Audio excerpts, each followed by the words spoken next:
All right, folks, here's a quick one. No new knives here, just going through. I weeded out my collection quite a bit. I gave away at least 20, 25 knives.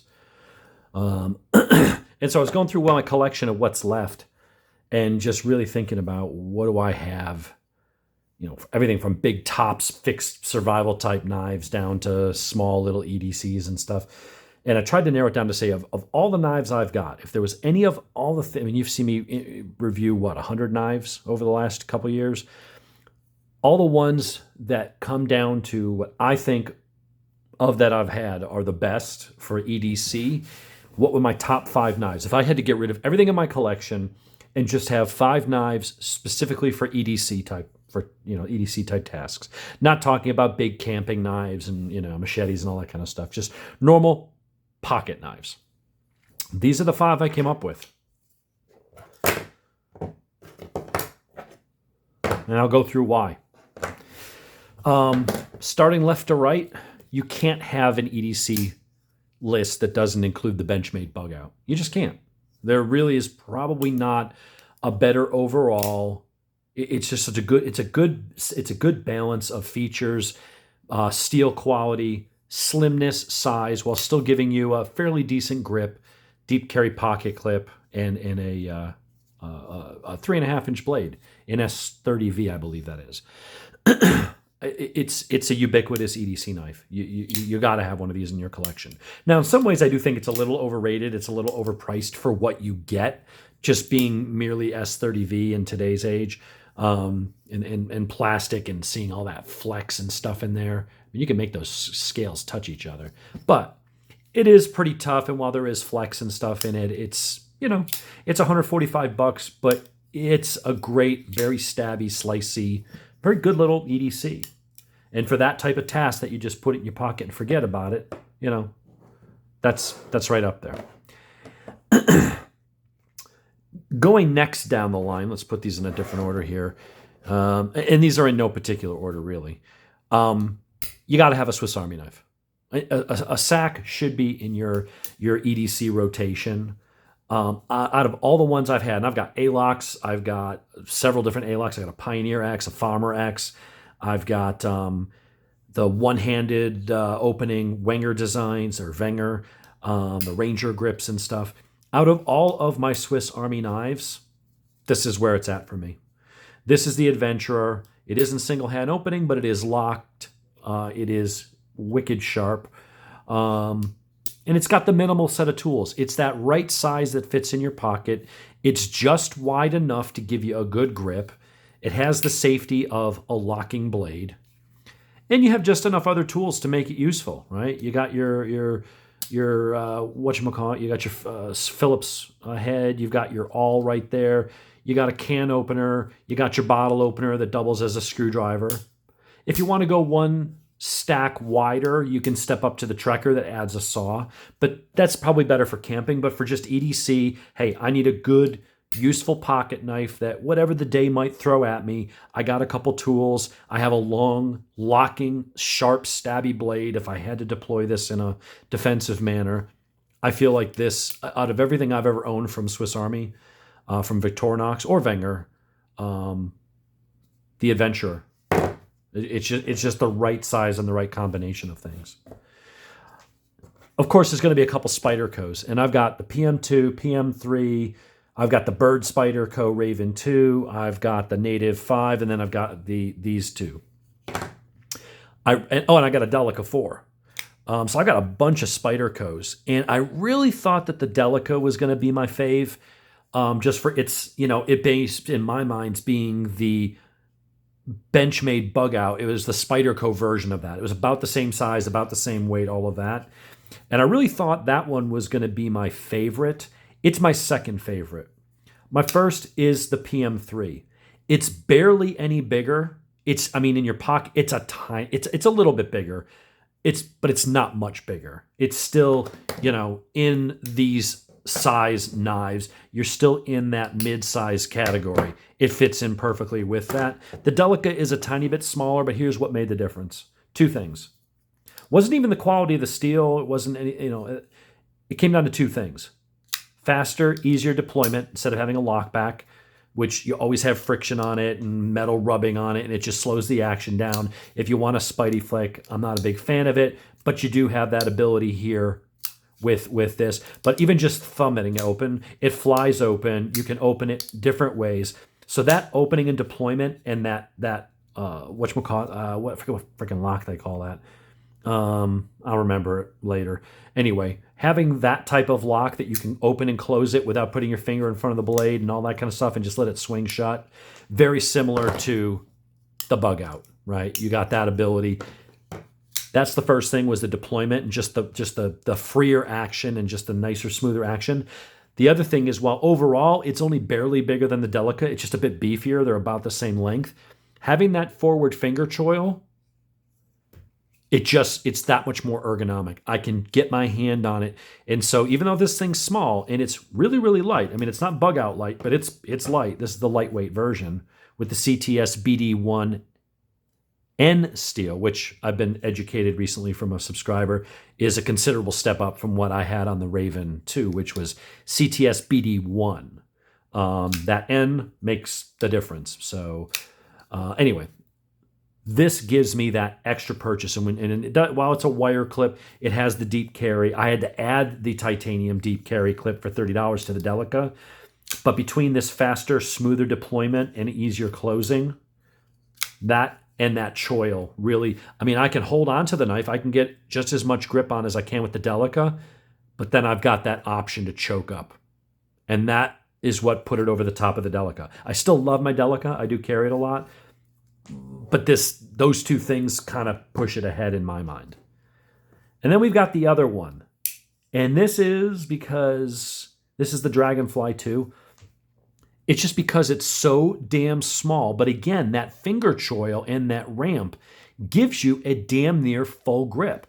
This thing is tiny. This is the knife you carry when you're not supposed to be carrying a knife. That's why I've got the Dragonfly 2.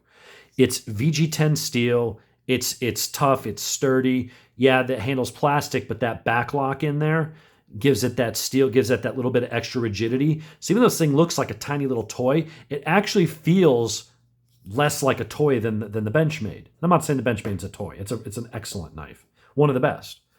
But this little Dragonfly, man, for something when you're not supposed to be carrying a knife, I mean, you could take that pocket clip off and just slip that anywhere. But even with that on, it's so, I mean, it's the size of the blade on that thing. It's crazy small, and yet you can still get one-handed opening and closing while having a wicked sharp little scalpel of a blade. And that damn ramp, and I mean, there's some good jimping there on the back of that. You got jimping there on the finger choil. I got big-ass hands, and I can get on that. If I had to shave or whittle or do a little bit of carving or something, you know, you're not going to get real deep cuts, but I'm going to tell you, you're going to get scalpel like razor blade, very exact and precise cuts. When you're not supposed to be carrying a knife, this could be a lifesaver. That's why that's on the list. And then the last one is, you know, these are all decent, you know, $90, $110. I think this one, actually, the Swiss Army knife's only like $40 or something, $145. But one of the cheapest knives, I wanted something that fit into the EDC category, but it's going to be on the larger size. But it's extremely light for its size, and it's a versatile knife, and that's the SRM 9201. Uses an axis lock. It's all G10, decent D2 tool steel. It's loosening up really nicely now. You can see it's got a nice, slick action. You can flick it open, kind of like the others. You can roll it open. You can thumb flick it open. And if you grip it just right, you can Spidey flick it. So it's one of those things that should appeal to a lot of people, depending on how you like to deploy it.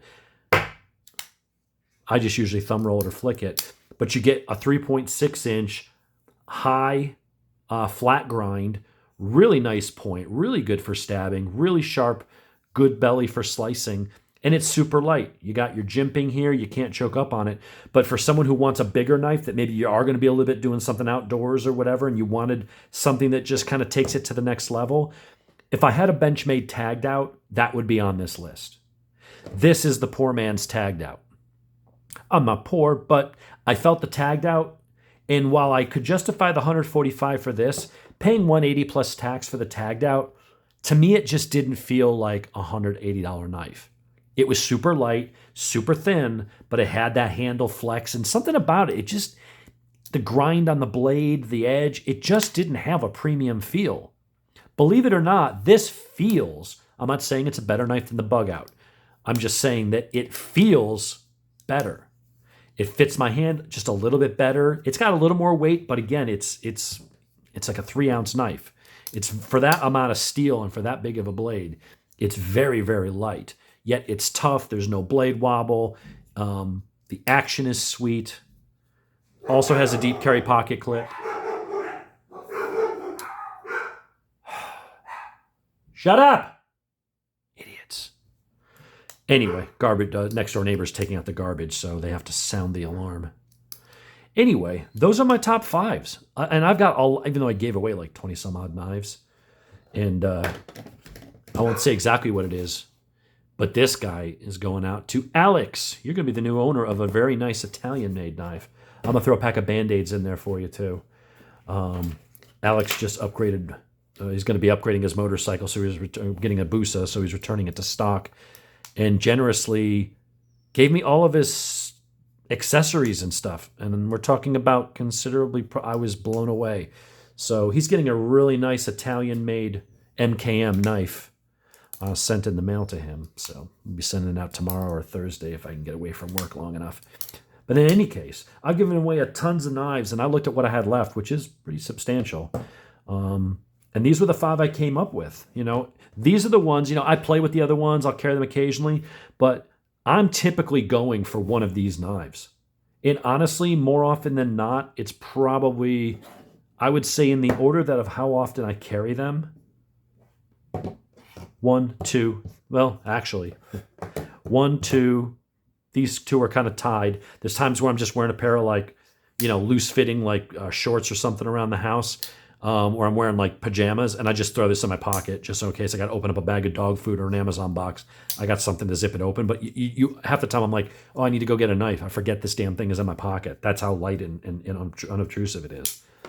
And then if I'm going to be out in the garage or doing something in the yard, I'm like, I need a little bit of a bigger knife. Might have to cut back a branch or do something like that. That's when I reach for something like this. And yeah, so PM3 Lightweight. Obviously a Benchmade Bugout. We got the Victorinox Adventurer. We got the Spyderco, their second entry in my top 5, the Dragonfly 2. Love this knife, man. This is such a cool knife. You got to get one of those.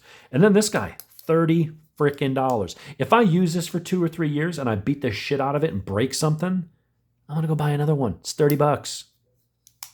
But it's a great knife. It's tough. The action is nice and smooth and sweet. Definitely check out my review on that. That's my top 5 EDCs. Out of everything I've reviewed for the past 2 years at least, if not 3 years, this is what it's come down to. I've given away other ones. I've kept a bunch. And these are the 5 that they're the top of my list. So if you haven't seen any of those reviews, go check them out. And if you haven't tried any of these knives, go to your local knife store and local knife place and play with them. Check them out. Check out a Bugout. Like I said, I think it's a little overpriced for what you get, but it is a phenomenal knife. You can get them in different color handles and blade finishes. Now they've got titanium scales and all that kind of stuff. And, you know, those little Swiss Army knives that don't lock and stuff like that, they're too small for my use. I got a whole hand on that. Like, to me, that's a useful Swiss Army knife.